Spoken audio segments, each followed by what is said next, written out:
Hi everyone. तो जैसा कि मैंने इससे पहले वाले वीडियो में मैंने बताया कि आपका एप्लीकेशन फॉर्म आ चुका है। उससे पहले मैंने कम्युनिटी पे भी बता रखा था कि आपका एप्लीकेशन फॉर्म सन जेवियर्स कॉलेज ऑटोनोमस कोलकाता का आ चुका है और ये आज ही रिलीज किया गया है। तो अभी हम लोग बात कर लेते हैं गाइडलाइन से रिलेटेड, क्योंकि एप्लीकेशन फॉर्म फिलअप करने से पहले आपको गाइडलाइन को समझना काफ़ी ज़रूरी है और ये जनरल इन्फॉर्मेशन है। इसमें सारा डिटेल दिया गया है कि क्या क्या करना है, क्या क्या नहीं करना है, अभी किन को फॉर्म फिलअप करना है, किन को नहीं करना है और क्या क्या डॉक्यूमेंट अभी लगने वाला है। ये ध्यान रखिएगा क्या क्या डॉक्यूमेंट अभी मतलब गलती नहीं करना है फॉर्म फिलअप करते टाइम कि आपका एडमिशन कैंसिल हो जाए। ठीक है, तो यही हम लोग बात कर लेते हैं और ये गाइडलाइन काफ़ी इंपॉर्टेंट है, इसको आपको समझना पड़ेगा अच्छे से तभी आप अप्लाई करना, ये ध्यान रखिएगा। ठीक है, अभी मैं गाइडलाइन से रिलेटेड वीडियो में डाल रहा हूँ, फिर शाम तक रात तक आपका एक कैसे फॉर्म फिलअप करना है उनके भी वीडियो में डाल दूंगा। ठीक है, ये ध्यान रखिएगा। और जो लोग इंटरनेशनल कैंडिडेट हैं ये ध्यान रखिए कि यहाँ से आपको अप्लाई नहीं करना है। ठीक है, इंडिया पोर्टल के वेबसाइट पे आपको अप्लाई करना है जो मिनिस्ट्री ऑफ एजुकेशन के अंदर में आता है। ठीक है, अब इंस्ट्रक्शन जो है इन्होंने पहले भी बोल रखा है कि read instruction carefully before proceeding to online application form. सारा इंस्ट्रक्शन जो है केयरफुली समझ लेना है ऑनलाइन अप्लीकेशन फॉर्म फिलअप करने से पहले, ये ध्यान रखिएगा। तो चलिए जनरल इन्फॉर्मेशन से हम लोग स्टार्ट कर लेते हैं और सारा डिटेल क्लियर हो जाएगा। ठीक है, तो आपको क्या करना है, अगर आप अप्लाई करने वाले हो यहाँ पे सेंट जेवियर्स कॉलेज में, आप एक से ज़्यादा कोर्सेज में आप अप्लाई कर सकते हो। काफ़ी लोगों का सवाल रहता है क्या एक कोर्सेज में अप्लाई करेंगे, ऐसा नहीं है। आप सारे कोर्सेज में आप अप्लाई करना चाहते हो कर सकते हो, बस एलिजिबिलिटी क्राइटेरिया आपको फुलफिल करना होगा और एक से ज़्यादा आपको करना होगा। ठीक है, ये जान लीजिए अगर जो लोग अप्लाई करेंगे एक से ज़्यादा कोर्सेज में, सबके लिए एक सेपरेट फॉर्म फिलअप करना होगा, सबका अलग अलग फॉर्म फिलअप करना है। दूसरा पॉइंट में इन्होंने ये बोला है each application is to be made on separate online application form, ये ध्यान रखिएगा। Application fees is to be paid separately for each application form, मतलब एप्लीकेशन फॉर्म जब फीस जब जमा कीजिएगा सबके लिए सेपरेट अलग अलग फॉर्म फिलअप करना है। जैसे आपको बीएमएस के लिए करना है तो बीएमएस का अलग आप फॉर्म फिलअप कीजिए, बीकॉम ऑनर्स मॉर्निंग के लिए अलग फॉर्म फिलअप करना पड़ेगा, इवनिंग वालों के लिए अलग फॉर्म फिलअप करना पड़ेगा, ये ध्यान रखिएगा।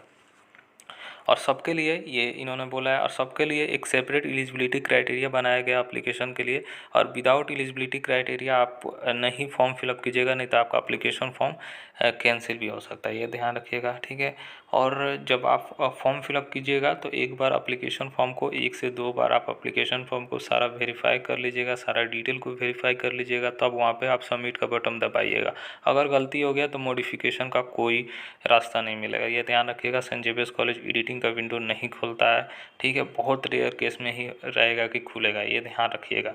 ठीक है, you must take a print out of the acknowledgement. जब आप सबमिट कर लीजिएगा तो आपको एक्नॉलेजमेंट का प्रिंट आउट ले लेना है, जो आपके स्क्रीन पे दिखेगा जब सबमिटिंग फॉर्म कीजिएगा तब। ठीक है, और आप जो एक्नॉलेजमेंट जो फॉर्म फिलअप किए रहिएगा तो उसको क्या करना है, आपको स्कूल जो लास्ट स्कूल जो रहेगा जहाँ से आप 12th पास आउट किए रहोगे वहाँ से आपको हेड मास्टर जो प्रिंसिपल होगा वहाँ से होंगे, वहाँ से आपको एक सेल्फ अटेस्टेड करवाना होगा उनके द्वारा, तो आप अटेस्टेड करवा लीजिएगा, जाइएगा, वो सिंपल सा कर लेंगे, वो कोई बड़ा दिक्कत वाली नहीं है।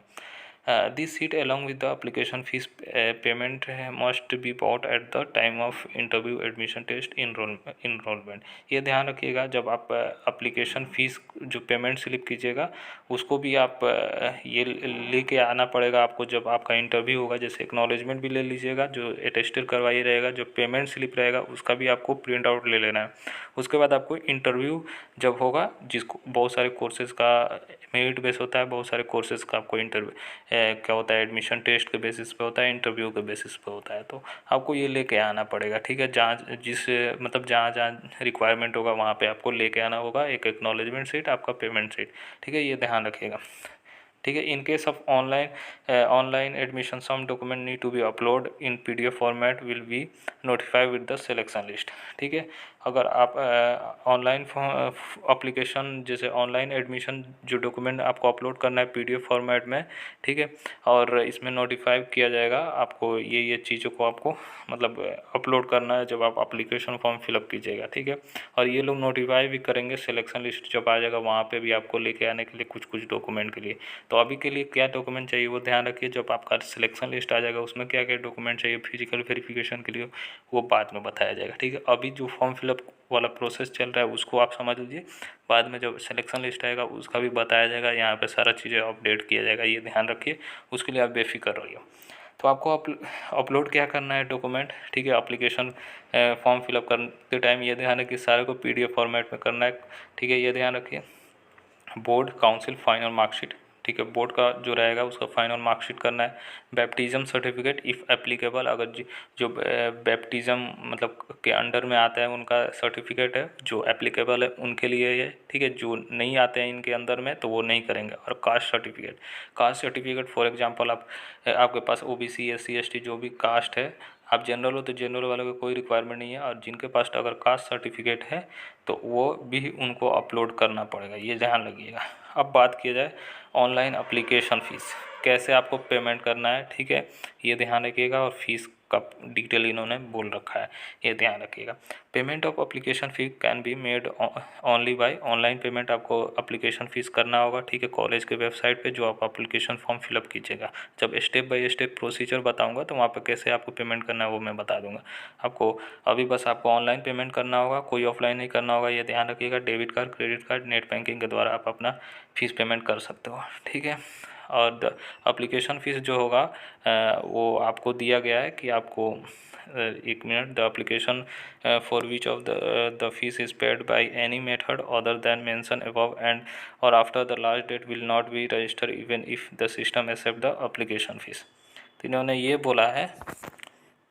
बोला है मोटा मोटी कि जो आपको ऊपर दिया गया है डेबिट क्रेडिट नेट बैंकिंग के द्वारा वो आपके द्वारा करना पड़ेगा। अगर आपका सिस्टम जो भी सिस्टम है मतलब पेमेंट गेटवे का सिस्टम है अगर एक्सेप्ट कर लेता है एप्लीकेशन फॉर्म के लिए, अगर दूसरा भी मेथड तो आप करवा सकते हो, पर मोटा मोटी इन्होंने debit credit card net banking के द्वारा ये दिया, ठीक है। फॉर्म जो आप फिलअप कीजिएगा, अगर आप मतलब आप अपना फ़ीस नहीं जमा कीजिएगा तो आपको कंसाइडर नहीं किया जाएगा सिलेक्शन के लिए, तो वहीं से आपका एप्लीकेशन जो आप फिलअप किए रहेंगे तो वहाँ से आपका ख़त्म हो जाएगा। तो जब तक आप पेमेंट नहीं कीजिएगा तब तक आपको कंसाइडर नहीं किया जाएगा फर्दर प्रोसेस के लिए, ये ध्यान रखिएगा। Once the application fees is paid no refund can be claim for any reason whatsoever. आप एप्लीकेशन फॉर्म फिलअप कर लीजिएगा, आप फीस जमा कर दीजिएगा तो आप रिफ़ंड के लिए क्लेम नहीं कर सकते, ये नॉन रिफंडेबल होता है एप्लीकेशन फ़ीस, ये ध्यान रखिएगा, ठीक है। लास्ट डेट ये ध्यान रखिए, लास्ट डेट अभी तक अनाउंस नहीं हुआ है, जिनका रिजल्ट नहीं आया अभी तक आप अप्लाई नहीं कीजिएगा, ठीक है। क्योंकि आपके पास मार्क्स रहना ज़रूरी है तभी आप अप्लाई कर सकते हो। तो अभी आपके लिए लास्ट डेट नहीं किया गया है, जब तक रिजल्ट नहीं आता तब तक लास्ट डेट ये लोग अनाउंस नहीं करेंगे। आपका जब रिजल्ट आ जाएगा तो उसके बाद भी आपके पास अच्छा खासा ये लोग 15 से 20 दिनों का टाइम आपको देंगे, और पूरा शेड्यूल फुल शेड्यूल लाएंगे, कब कब फर्स्ट लिस्ट आएगा, सेकंड लिस्ट आएगा, थर्ड लिस्ट आएगा, कब लास्ट डेट है, पूरा शेड्यूल आने वाला है। तो आपको घबराने की ज़रूरत नहीं है, अभी आपके पास अच्छा खासा टाइम दिया जाएगा, ठीक है। अब बात किया जाए ऑनलाइन एप्लीकेशन फॉर्म से रिलेटेड, ठीक है।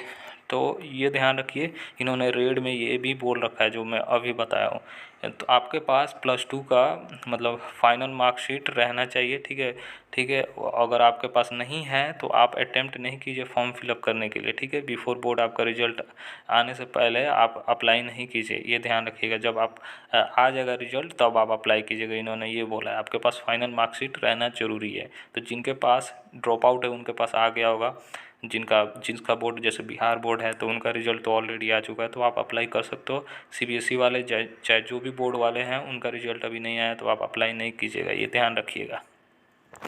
और ये भी ध्यान रखिएगा कोई भी आप अगर आप गलत इन्फॉर्मेशन देते हो, ठीक है, आप एप्लीकेशन फॉर्म फिलअप करने के दौरान आपका एप्लीकेशन फॉर्म सबमिट हो जाता है, आप अपना पैसा भी सबमिट कर देते हो, ठीक है, एप्लीकेशन फ़ीस सबमिट कर देते हो तो आपको कोई रिफ़ंड नहीं किया जाएगा और आपका एडमिशन वहीं पे कैंसिल हो जाएगा। तो ये ध्यान रखिए जो भी आप एप्लीकेशन पे अपना डिटेल डालिएगा ऑथेंटिक डालिएगा, गलत डालिएगा 1 नंबर 2 नंबर भी अगर रहेगा तो रिजेक्ट हो जाता है। आपका नाम का एक वर्ड भी गलत रहेगा वो भी रिजेक्ट हो सकता है, ये ध्यान रखिएगा। लास्ट साल बहुत लोगों का रिजेक्ट हुआ है फिजिकल वेरिफिकेशन में, इसलिए बहुत सारे प्रोसीजर से आपको गुजरना होगा। तो ध्यान रखिएगा अभी आपको अप्लाई जो भी कीजिएगा अपना ऑथेंटिक इन्फॉर्मेशन डालिएगा, ये ध्यान रखिएगा, ठीक है। Do not fill in the form with percentile marks, ठीक है, आपको परसेंटाइल मार्क्स नहीं फिलअप करना है, और जो आप ऑब्टेन किए रहोगे वो डालिए, और जो मैक्सिमम मार्क्स है जैसे 100 में आपको 100 नंबर का मैक्सिमम डालिए और ऑब्टेन किए रहोगे वो डालिए। और ये ध्यान रखिए अगर जिनका रिजल्ट जैसे ही आ जाएगा उसके बाद अगर आप ये वीडियो देख रहे हो तो मार्कशीट आज आ गया रहेगा तो आप मतलब फॉर्म फिलअप कर सकते हो, ठीक है, ये आप ध्यान रखिए।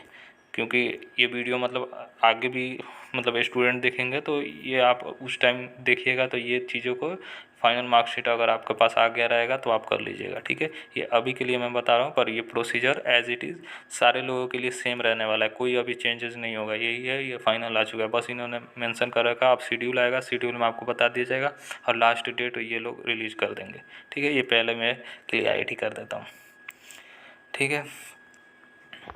इन्होंने ये भी बोला है अगर आपके पास ओरिजिनल मार्कशीट भी नहीं रहता है, जाहिर सी बात है अभी आपका रिजल्ट आएगा तो कैसे ओरिजिनल मार्कशीट मिलेगा, ये लगभग 2 से 3 महीने का अच्छा खासा टाइम लगता है।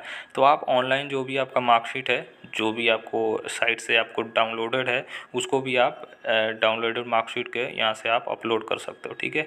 ठीक है, जो भी वेबसाइट है उसके थर्ड पार्टी वेबसाइट से नहीं कीजिएगा, जो उनका ऑथेंटिक, जैसे सीबीएसई का है तो सीबीएसई के वेबसाइट से, जैसे बिहार बोर्ड है तो बिहार बोर्ड, जैसे यूपी बोर्ड है या दिल्ली बोर्ड है तो वहाँ के वेबसाइट से आप कर लीजिएगा, ठीक है। ये पूरा गाइडलाइन है, होप ये चीज़ें समझ में आ चुकी है। अब बात किया जाए कि अप्लीकेशन फॉर्म कितना लगने वाला है फ़ीस, ठीक है। तो इतने कोर्सेज हैं, जैसे कॉमर्स एंड बीएमएस वालों का ये BCom honours morning, BCom honours evening, BMS वालों के लिए, साइंस वालों के लिए इतना कोर्सेज है, ठीक है। आर्ट्स एंड ह्यूमैनिटीज़ वाला का जिस कोर्सेज में करना है वहाँ पे सारा डिटेल दिया रहेगा कि इनका कितना फ़ीस है, क्या क्या गाइडलाइंस है, वो ध्यान रखिएगा। जैसे मान लीजिए, और ये ध्यान रखिए सारे कोर्सेज़ को सेपरेट फॉर्म फिलअप करना है। इवन बीकॉम ऑनर्स मॉर्निंग के लिए अलग फॉर्म फिलअप कीजिएगा, इवनिंग के लिए अलग, सबको अलग अलग पेमेंट करना होगा। जैसे बीकॉम ऑनर्स मॉर्निंग पे क्लिक कीजिएगा तो देख सकते हो आपको अप्लीकेशन फ़ीस 600 देना है, ठीक है। वैसे इवनिंग पे क्लिक कीजिएगा, देख सकते हो एप्लीकेशन फ़ीस 600 देना है, ये ध्यान रखिएगा, ठीक है। बीएमएस पे क्लिक कीजिएगा तो देख सकते हो एप्लीकेशन फ़ीस 1200 देना है। मतलब सबका अपडेट हो चुका है, अलग पोर्टल ये लोग बना रखे हैं, ठीक है। उसके बाद यहाँ पे बीएससी फिजिक्स का कीजिएगा, देख सकते हो 600 है। उसके बाद नीचे आइएगा, यहाँ से आप अप्लाई कीजिएगा, ठीक है। स्टेप बाय स्टेप प्रोसीजर में शाम तक मैं अपलोड कर दूँगा, इवन रात तक मैं कर दूँगा, ठीक है। ये सारा चीज़ें दिया। देखिए मार्क्स डालना होगा आपको, इसलिए आपका रिजल्ट नहीं आया, आप नहीं कीजिएगा, ऑलरेडी यूनिवर्सिटी कॉलेज ने बोल रखा है, तो इसलिए अभी आपका नहीं आया रिजल्ट, आप अप्लाई मत करना, ठीक है। तो इसीलिए आप सारा डिटेल निकाल के यहाँ से आप पढ़ सकते हो। चलिए एक का मैं बता देता हूँ, बाकी सबका आप अपने हिसाब से पढ़ लेना, ठीक है। क्योंकि सबका बताना आप समझ सकते हो कितना लंबा वीडियोज़ होगा। और जिनका अगर फिर भी नहीं समझ में आएगा तो आप कमेंट करना, मैं वहाँ पे प्रॉपर आपको समझा दूँगा, ठीक है। अपने वर्ड में मैं आपको समझा दूँगा, ठीक है। क्लियर हो चुका है। चलिए कोर्सेज़ का मैं बता देता हूँ। फॉर एग्जाम्पल मैं बीकॉम ऑनर्स मॉर्निंग वालों का बता देता हूँ, ठीक है।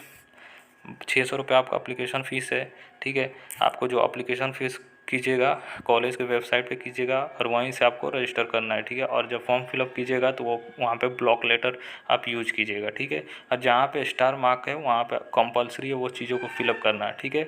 जब सबमिट कर लीजिएगा उससे पहले आपको, सबमिट करने से पहले आपको एक्नॉलेजमेंट शीट को आपको उस एक्नॉलेजमेंट शीट को आपको स्क्रीन दिखेगा, उसके बाद ही आप सबमिट कीजिएगा, ठीक है।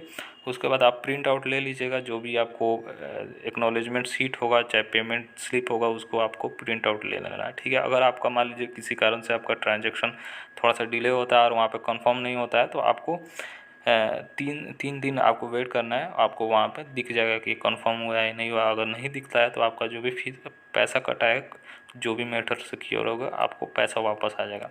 ये ध्यान रखिएगा। एडमिशन के टाइम पे लैमिनेटेड मार्कशीट अलाउड नहीं है, तो अभी आपके पास मार्कशीट अगर जिनका लैमिनेटेड है तो आप निकलवा लीजिए, और जिनका मार्कशीट अभी नहीं आया तो आप लैमिनेटेड नहीं करवाना, ये ध्यान रखिएगा। ये ध्यान रखिएगा आपको एलिजिबिलिटी क्राइटेरिया फुलफ़िल करना है, और ये एलिजिबिलिटी क्राइटेरिया का वीडियो ऑलरेडी अपलोडेड है और साइट पे भी एलिजिबिलिटी क्राइटेरिया का डिटेल है, वहाँ से आप एलिजिबिलिटी समझ लीजिएगा। और मैंने चैनल पे बता रखा है कैसे आपको एलिजिबिलिटी क्राइटेरिया फुलफ़िल करना है, ठीक है। ये बताने की ज़रूरत नहीं है। और जो नेम होगा वो मार्कशीट के अकॉर्डिंग ही डालिएगा, ठीक है। और कोई भी गलत इन्फॉर्मेशन नहीं डालिएगा, नहीं तो आपका एडमिशन कैंसिल हो सकता है। और जो भी एड्रेस होगा करेक्ट दीजिएगा, फ़ोन नंबर और ईमेल आईडी, ठीक है। ये ध्यान रखिएगा। एक्टिव दीजिएगा, अपना दीजिएगा, क्योंकि वहाँ पे सारा अपडेटेड आते रहते हैं, ठीक है। वहाँ पे अपडेट आएगा, वहाँ पे सारा चीज़ों को बताया जाएगा कॉलेज की तरफ से, आपका क्लासेस कब से होता है, आपका जब आप फीस पेमेंट कीजिएगा वहाँ पर डिटेल आ जाएगा। और जब पेमेंट करने से पहले आपको प्रिंट आउट ले लेना है, ठीक है। उसके बाद पेमेंट का भी आपको स्लिप निकाल लेना है, ठीक है। परसेंटाइल मार्क्स नहीं डालना है, जो ऑप्टेन मार्क्स किए रहोगे और जो मैक्सिमम मार्क्स रहेगा वो करना है, ठीक है। और मैथमेटिक्स बीकॉम में आपको भी पता है कंपलसरी है। ये आपका एप्लीकेशन फॉर्म रहेगा। ठीक है, ऐसे ही आपको सबको समझ लेना है। मैंने गाइडलाइंस होप सबका बता दिया। फिर भी कोई कन्फ्यूजन हो ज़रूर मुझे आप कमेंट करके बताओ। होप ये चीज़ें क्लियर हो चुकी है। मेरा जितना समझ में आया मैंने बता दिया। होप ये सारा चीज़ें क्लियर हो चुकी है। फिर भी कोई कन्फ्यूजन हो ज़रूर कमेंट करके बताइए, आपको पूरा हेल्प किया जाएगा। ठीक है, अभी आपका सिलसिला स्टार्ट हो चुका है। तो best of luck guys. Hope आपका जो लोग इनका यहाँ पे एडमिशन लेने वाले हो, होप आपका यहाँ पे एडमिशन हो। तो चलिए मिलते हैं नेक्स्ट वीडियो में स्टेप बाय स्टेप वाले वीडियो के साथ। तब तक के लिए बाय, टेक केयर और ख्याल रखिए अपना।